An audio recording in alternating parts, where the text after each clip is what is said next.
Hello दोस्तों। और आप लोग कैसे हैं? आशा करते हैं कि आप लोग बहुत अच्छे होंगे। आज हम आरआरबी ग्रुप डी के साइंस के क्वेश्चन लेकर आए हैं। प्रीवियस ईयर है दोस्तों। आइए हम इसके बारे में पढ़ते हैं।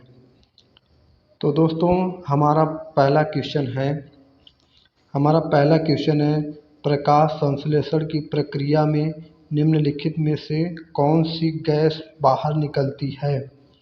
जब प्रकाश संश्लेषण होता है पौधों में तो उस समय कौन सी गैस बाहर निकलती है? तो बताइए दोस्तों, इसमें से carbon dioxide, hydrogen, oxygen, nitrogen. तो कौन सी गैस निकलती है? कौन सी? ऑक्सीजन। ऑक्सीजन निकलती है, जो कि हम मनुष्य लोग ग्रहण करते हैं, और हम कार्बन डाइऑक्साइड छोड़ते हैं तो पेड़ पौधे वो ग्रहण करते हैं।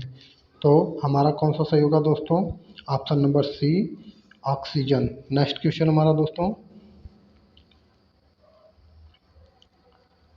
ये बताइए दोस्तों, ये आप लोग बताइए, गुणसूत्र क्या है? गुणसूत्र क्या है? मानव मस्तिष्क के भाग हैं। न्यूक्लाइड में पाए जाने वाली धागे के समान संरचना जो आनुवंशिक कूट को ले जाती है। रक्त का वह घटक जो शरीर को गर्म रखता है। इनमें से कोई नहीं। बताइए कौन सा होगा दोस्तों? तो कौन सा होगा? Option number B. Option number B ये हमारा होगा दोस्तों। ये न्यूक्लाइड में पाए जाने वाली धागे के समान रचना जो आनुवंशिक कूट को ले जाती है, ये होता है गुणसूत्र के अंदर पाया जाता है। नेक्स्ट क्वेश्चन हमारा दोस्तों,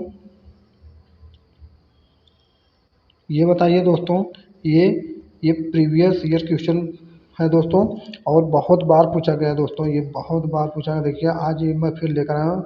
हमारे पिछले वीडियो में भी कई कई क्लास में है ये क्वेश्चन, और आज हम फिर लेकर आए हैं इसको।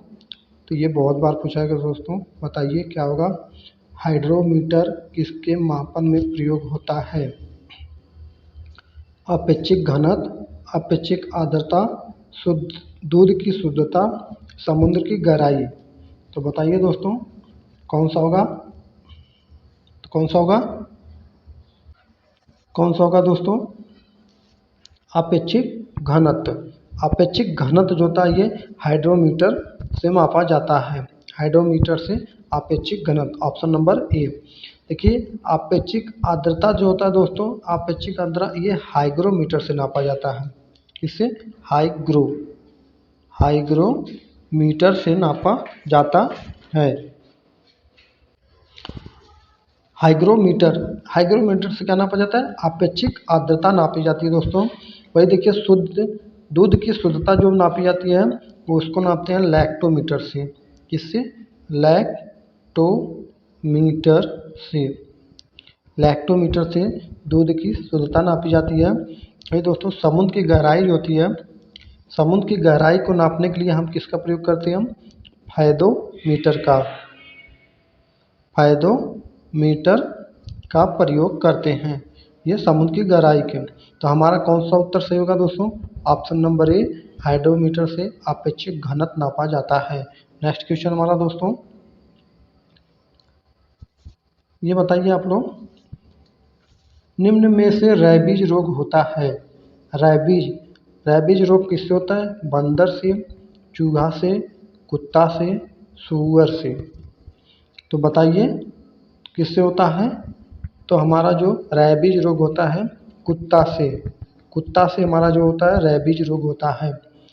नेक्स्ट क्वेश्चन दोस्तों हमारा, ये बताइए विटामिन सी का रासायनिक नाम क्या है? विटामिन सी का रासायनिक नाम क्या है? Retinol, thiamine, calciferol, ascorbic. तो कौन सा होगा दोस्तों हमारा? 5 नंबर का कौन सा? Option number D. Option number D जो होता हो वो अस्कर्बी होता है। विटामिन सी का नाम अस्कर्बी, और विटामिन ए का नाम होता है रेटिनॉल, और विटामिन बी का नाम होता है थायमीन, और विटामिन डी डी का नाम होता है कैल्सीफेरॉल। विटामिन डी का नाम कैल्सीफेरॉल, और विटामिन सी का नाम जो होता है स्कर्वी होता है। नेक्स्ट क्वेश्चन हमारा दोस्तों, ये बताइए आप लोग, ये क्या होगा? जूल किसका मात्रक है? ये तो बहुत आसान क्वेश्चन है दोस्तों। बताइए जूल किसका मात्रक है? ऊर्जा का मात्रक, बल का मात्रक, दाब का मात्रक, तापमान का मात्रक। तो क्या होगा? Option A. ऑप्शन ए जो होता है ये ऊर्जा का मात्रक होता है। बल किसका मात्रक होता है? बल का मात्रक होता है न्यूटन।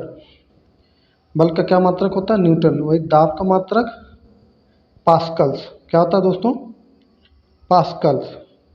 दाब का मात्रक पास्कल, और वही तापमान का मात्रक केल्विन। केल्विन ये होता है। तो हमारा कौन सा सही होगा? 6 नंबर का ऊर्जा, ऑप्शन नंबर ए, ये हमारा सही होगा दोस्तों। नेक्स्ट क्वेश्चन हमारा, इसमें बताइए ये कीट निम्न से संबंधित है। कीट जो होते हैं हमारे निम्न से संबंधित हैं। तो किससे संबंधित है? पेरिफेरा, सिलेंट्रेटा, एनलिडा, आर्थ्रोपोडा। तो किससे संबंधित होते हैं दोस्तों? ऑप्शन नंबर डी, आर्थ्रोपोडा से। आर्थ्रोपोडा से संबंधित होते हैं कीट जो होते हैं, आर्थ्रोपोडा से संबंधित होते हैं। Option number D. Next question दोस्तों, ये बताइए, ये तो आसान क्वेश्चन है दोस्तों। टीबिया नामक हड्डी पाई जाती है। टीबिया नामक हड्डी पाई जाती है, बताइए। ऑप्शन ए खोपड़ी, ऑप्शन बी टांग, ऑप्शन सी भुजा, ऑप्शन डी मुंह। तो किस में होती है टीबिया नामक हड्डी पाई जाती है? टांग में। टांग में, जिसे हम पैर बोलते हैं, पैर में टीबिया नामक हड्डी पाई जाती है। नेक्स्ट क्वेश्चन दोस्तों हमारा, मायोपिया से क्या तात्पर्य है? मायोपिया से क्या तात्पर्य है? दीर्घ दृष्टि दोष, निकट दृष्टि दोष, या ट्रकोमा, या रतौंधी। तो किससे संबंधित होता है दोस्तों? मायोपिया। मायोपिया होता है जो निकट दृष्टि दोष से संबंधित है। निकट दृष्टि दोष से संबंधित होता है। और इस मायोपिया में हम किसका प्रयोग करते हैं? अवतल लेंस का प्रयोग करते हैं। अवतल लेंस का प्रयोग करते हैं। तो मायोपिया जो किससे संबंधित है? निकट दृष्टि दोष से। Option number B. Next question दोस्तों हमारा, हीरे का चमकना कहलाता है। हीरे का चमकना कहलाता है अपवर्तन, परावर्तन, पूर्ण आंतरिक परावर्तन, इनमें से कोई नहीं। कौन सा होता है दोस्तों? हीरे का चमकना कहलाता है पूर्ण आंतरिक परावर्तन। पूर्ण आंतरिक परावर्तन, ऑप्शन नंबर सी, ये जो होता है हीरे का चमकना कहलाता है। नेक्स्ट क्वेश्चन हमारा, ये बताइए दोस्तों, प्रकाश संश्लेषण में पर्णहरित क्लोरोफिल की भूमिका है। तो उसकी क्या भूमिका होती है दोस्तों? जल का अवशोषण, प्रकाश का अवशोषण, या CO2 का अवशोषण, इसे कार्बन डाइऑक्साइड का अवशोषण बोलते हैं, या इनमें से कोई नहीं। तो बताइए पर्णहरित की भूमिका क्या होती है? जब प्रकाश संश्लेषण, जब पौधे भोजन बनाते हैं तो उसमें क्या करते हैं हम? प्रकाश का अवशोषण करते हैं। क्या करते हैं? प्रकाश का अवशोषण करते हैं। तो हमारा कौन सही होगा? Option number B. Next question दोस्तों,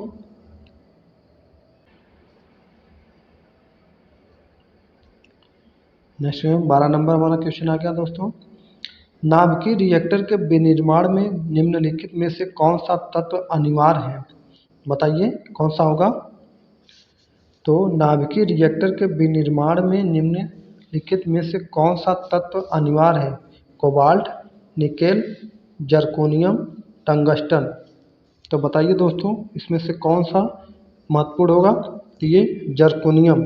जर्कोनियम जो होता है नाभिकीय रिएक्टर के विनिर्माण में प्रयोग किया जाता है। Option number C, zirconium. Next question दोस्तों हमारा, ये बताइए आप लोग, ठंडे देशों में कार के रेडिएटर में पानी के साथ एथिलीन ग्लाइकोल मिलाया जाता है, यह सहायता करता है। ठंडे देशों में कार के रेडिएटर में पानी के साथ एथिलीन ग्लाइकोल मिलाया जाता है। यह सहायता करता है कि क्या सहायता करता है? श्यानता कम करने में, पानी को एक अच्छा लुब्रिकेंट बनाने में, हिमांक को और नीचा करने में, क्वथनांक को नीचा करने में। तो बताइए क्या करने के लिए? ये दोस्तों क्या होगा? ऑप्शन नंबर सी, हिमांक को और नीचा करने में। हिमांक को और नीचा करने में ये क्या करता है? ये जो ठंडे देशों में रेडिएटर में एथिलीन ग्लाइकोल को मिलाया जाता है। नेक्स्ट क्वेश्चन हमारा दोस्तों, ये बताइए निम्नलिखित में से कौन चुंबक से व्याकुंचित होता है?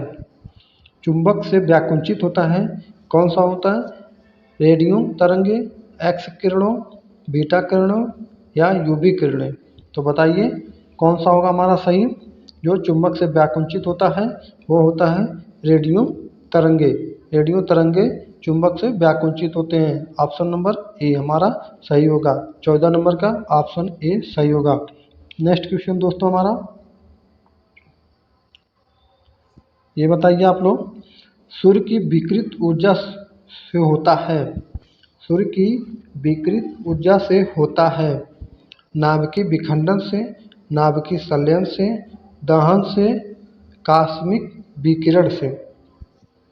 जो होता है सूर्य के विकृत ऊर्जा का स्रोत जो होता है वो नाभिकीय संलयन से होता है। नाभिकीय संलयन से जो अपार ऊर्जा का उत्सर्जन होता है सूर्य में, वो नाभिकीय संलयन से होता है।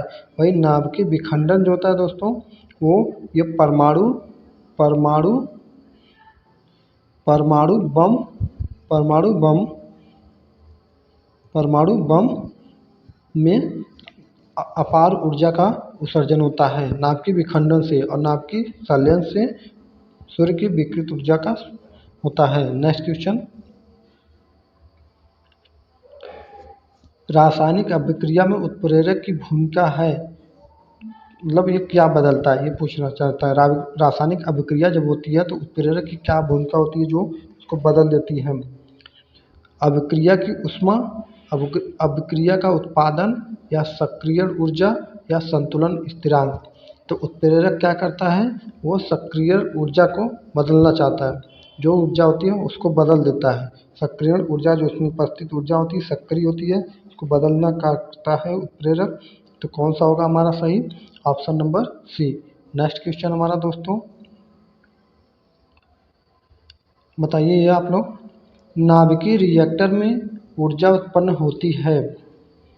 नाभिकीय रिएक्टर में ऊर्जा उत्पन्न होती है नियमित संलयन द्वारा, नियंत्रित संलयन द्वारा, अनियंत्रित संलयन द्वारा, नियंत्रित विखंडन द्वारा, अनियंत्रित विखंडन द्वारा।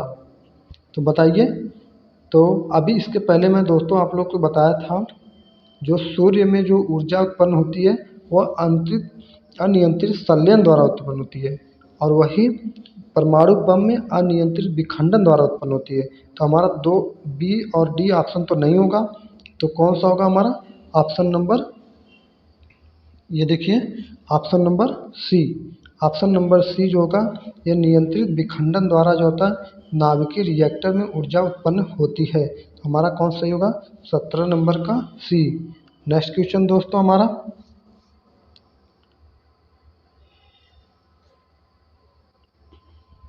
रक्त का पीएच मान है। रक्त का पीएच मान होता है दोस्तों 6 से कम होता है, 7 से अधिक तथा 8 से कम होता है, 2 से ज़्यादा लेकिन 3 से कम होता है, 1 से कम तथा 0 से अधिक होता है। तो बताइए इसमें से कौन सा सही होगा? कौन सा होगा दोस्तों? रक्त का एक्चुअल वैल्यू जो होती है 7.4।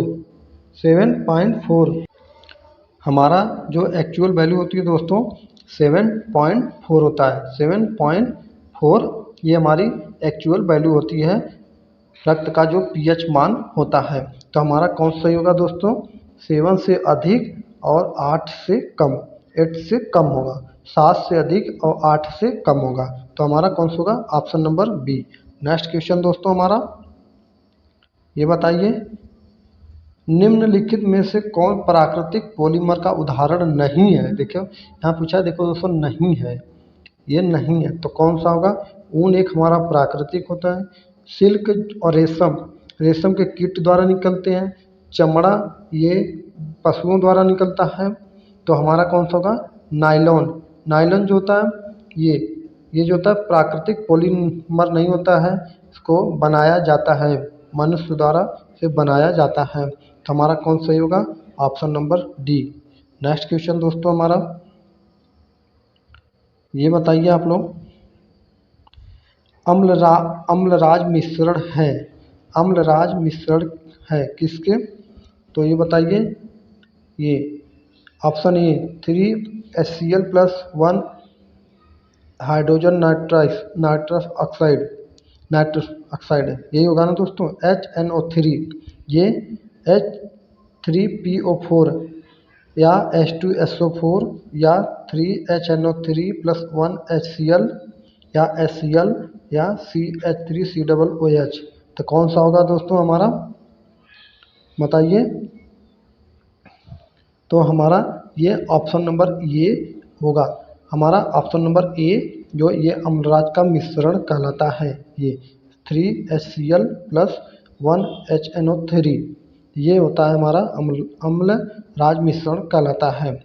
ये हाइड्रोजन क्लोराइड ये नहीं होगा, ये दोस्तों नहीं होता है, ये हमारा ऑप्शन नंबर ये होगा। नेक्स्ट क्वेश्चन हमारा दोस्तों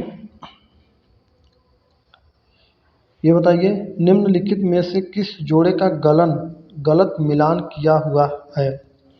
तो बताइए इसमें से गलत मिलान किसमें किया गया है? इंसेफेलिटिस ये मस्तिष्क से संबंधित है। बृहदांत्र शोध कोलन से संबंधित है। हेपेटाइटिस यकृत से संबंधित है। और पोलियो गला से। तो बताइए, तो हमारा ये भी सही है, ये भी सही है, ये भी सही है, पर ये सही नहीं है। हमारा ये पोलियो गला से नहीं होता है। ठीक है, पोलियो जो बीमारी होती है दोस्तों, हड्डियों के बीच एक म्यूकस ना एक चिपचिपा पदार्थ पाया जाता है जो पोलियो में सूख जाता है, जिससे हमें मतलब मानव में पोलियो की बीमारी देखने को मिलती है। वैसे तो अब भारत में पोलियो मुक्त हो गया है दोस्तों। तो हमारा कौन सही होगा? 21 नंबर का डी, ये हमारा सही होगा। उसे पूछा क्या मिलान गलत है, तो हमारा ये ऑप्शन नंबर डी सही होगा। ये नेक्स्ट क्वेश्चन दोस्तों ये बताइए, किसी मानव की आँख के रेटिना पर बना प्रतिबिंब होता है। जैसे दोस्तों हम कोई चीज़ देखते हैं तो जो हमारे रेटिना पर वो जो चित्र होता है वो बनता है, तो वो कैसा बनता है ये क्वेश्चन में पूछा गया है। तो वास्तविक एवं सीधा, वास्तविक एवं उल्टा, काल्पनिक एवं सीधा, काल्पनिक एवं उल्टा। तो क्या बनता है दोस्तों? ये वास्तविक एवं उल्टा बनता है, वास्तविक एवं उल्टा बनता है। ये अवतल के भांति कार्य करता है, अवतल लेंस के भांति कार्य करता है। हमारा जो रेटिना, जो हमारा आँख को होता है रेटिना पर जो प्रतिबिंब बना होता है वास्तविक एवं उल्टा बना होता है। नेक्स्ट क्वेश्चन दोस्तों हमारा ये बताइए, सबसे अधिक मानव शरीर में विद्यमान प्रमुख तत्व है। तो बताइए, वैसे तो सबसे अधिक इसमें से ऑप्शन से बताइए। वैसे तो दोस्तों ऑक्सीजन होता है, वैसे तो ऑक्सीजन होता है, लेकिन इस ऑप्शन के थ्रू आपको बताना है। तो हमारा option A calcium, option B लोहा, option C sodium, option D phosphorus. तो कौन सा होगा दोस्तों? ये होगा कैल्शियम। कैल्शियम जो होता है इन तीनों में से सबसे अधिक कैल्शियम पाया जाता है। वैसे तो देखे जाए तो शरीर में ऑक्सीजन की मात्रा सबसे अधिक होती है, लेकिन ऑप्शन से तो कैल्शियम होगा। तो हमारा कौन सही होगा? Option number A. Next question दोस्तों ये बताइए आप लोग, फोटोग्राफी में प्रयोग किए गया प्रकाश संवेदी यौगिक है। फोटोग्राफी में प्रयोग किया गया प्रकाश संवेदी यौगिक है silver chloride, silver sulphide, silver bromide, silver oxide. तो कौन सा होगा दोस्तों हमारा? बताइए आप लोग। Silver bromide, C, option number C, silver bromide जो होता है फोटोग्राफी में प्रयोग किया गया प्रकाश संवेदी यौगिक है, सिल्वर ब्रोमाइड। नेक्स्ट क्वेश्चन दोस्तों हमारा, ये बताइए मनुष्य का सामान्यतः तापक्रम लगभग होता है। बताइए, मनुष्य का सामान्यतः तापक्रम लगभग होता है 98 Fahrenheit, 98 degree Celsius, 68 degree Fahrenheit या 66 डिग्री फ़ारेनहाइट। तो बताइए, ये देखो दोस्तों लगभग में पूछा है तो हमारा सही होगा 98 फ़ारेनहाइट जो ये होता है। और एक्चुअल वैल्यू देखे जाए तो कितना होता है 98 डिग्री 6 फ़ारेनहाइट, ये हमारा ये फ़ारेनहाइट में एक्चुअल वैल्यू होता है। और डिग्री में देखा जाए डिग्री सेल्सियस में तो 37 डिग्री सेल्सियस ये हमारा सामान्य तापक्रम होता है।